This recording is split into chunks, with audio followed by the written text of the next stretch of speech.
சினிமால எவ்வளவு பெரிய ஆளா இருந்தாலும் தோல்வி வந்ததுக்கு அப்புறம் அவர் வீட்டு சைடு யாருமே போக மாட்டாங்க. போய் பிரயோஜனம் இல்ல, பணம் சம்பாதிக்க தான் இங்க இருக்கார்கள். அதனால அது தப்பும் கிடையாது. காலகாலமா இது நடக்குது, எல்லா பக்கமும் நடக்குது.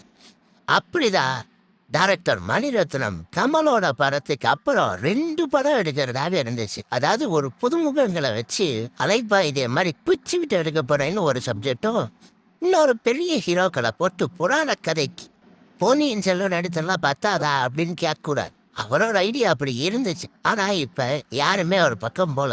1000 தான் மெட்ராஸ் டாக்கீஸ் தயாரிச்சாலும் கூட இணையறக்கு சில ஆட்கள்லாம் வேணும்ல அவருக்கு. அப்படி யாருமே போலையாட்டுக்கு ஒரு தடுமாற்றத்துல மனுஷன் இருந்தார்.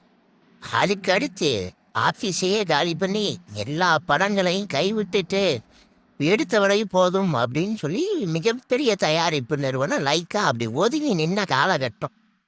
ஆனா தலைவன் தலைவியோட ஓட்டம் அவர்களை மீண்டும் இழுத்துட்டு வருது. அதே டீமை வச்சு பாண்டியராஜை வச்சு விஜய் சேதுபதியை வச்சு படம் எடுக்கிறதுக்கு அவர்கள் தயாராகிட்டார்கள். இதுக்கு நடுவுல விஜய் சேதுபதிக்குன்னு ஒரு கதையை பண்ணி மணிரத்னமும் தயாராகிட்டார்.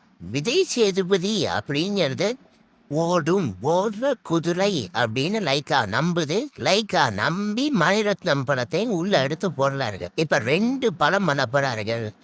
பாண்டியராஜை பொறுத்தவரையும் பட்ஜெட்ல பண்ணி தந்துடுவார். அவரே கொஞ்சம் கூட தான் கேட்கிறாரு, இருந்தாலும் பண்ணி தந்துடுவார்னு வச்சுக்குவோம். ஆனா இவர்கிட்ட படம் பண்ணனால்தான் கமலஹாசன் ரஜினி வீட்டுல நின்று கூட்டிட்டு வந்து கடைசியில சுந்தர்சி கிட்ட நின்று இன்னவரை பஞ்சாயத்தாவே ஓடிக்கிட்டு இருக்கு. ராஜ்கமல் இன்டர்நேஷனல் எப்பயுமே ஒரு பிரச்சனைக்குரிய நிறுவனம் தான். ஏன் அப்படின்னா எடுக்கிற படம் பூரா ஃபிளாப்பு, அதுல இருந்து மீண்டு வருவார்கள். ஆனா இந்த தடவை இடியாப்ப சிக்கல் மாதிரி சுத்திக்கிட்டு இருக்கிற காரணம் மணிரத்னத்தோட ஆக்ஷன் தான். இல்ல அவர் எம்புட்டு பெரிய டைரக்டர், வன்மத்தில் கக்காத அப்படின்னு சொல்லக்கூடாது. நடந்ததை தான் சொல்றேன். மனுஷன் பெரிய ஆள் தான். ஹிட்டும் கொடுப்பாரு, ஃப்ளாப்பும் கொடுப்பாருங்கிறது சினிமா அறிஞ்ச உண்மை. நம்பிக்கை இல்லாட்டி 7th சேனல் நாராயணன் சாரை கேட்டு பாருங்க. இருந்தாலும் இந்த வரலாற்றெல்லாம் மறந்துட்டு லைக்கா விஜய் சேதுபதி ராசியை நம்பியே இறங்குறார்கள். ஜெயிக்கணும் அப்படிங்கிறதான் சினிமா தரம் பூராமே பேசுறார்கள். ஏன்னா லைக்கா போன்ற ஒரு பெரிய நிறுவனம்லாம் நஷ்டமாய் எக்ஸிட் ஆகிறது தமிழ் சினிமாவுக்கு ஆரோக்கியமான விஷயம் இல்லை. இந்த கூட்டணி வெற்றி அடைய தமிழ் சினிமாவில் எல்லாரும் வாழ்த்துறார்கள். ஆனால் லைக்காவுக்கு கொஞ்சம் தைரியம் ஜாஸ்தி தான். எப்படி பார்த்தாலும் மணிரத்னம் அவர்கள் பட்ஜெட் பெருசாக தான் போடுவார்.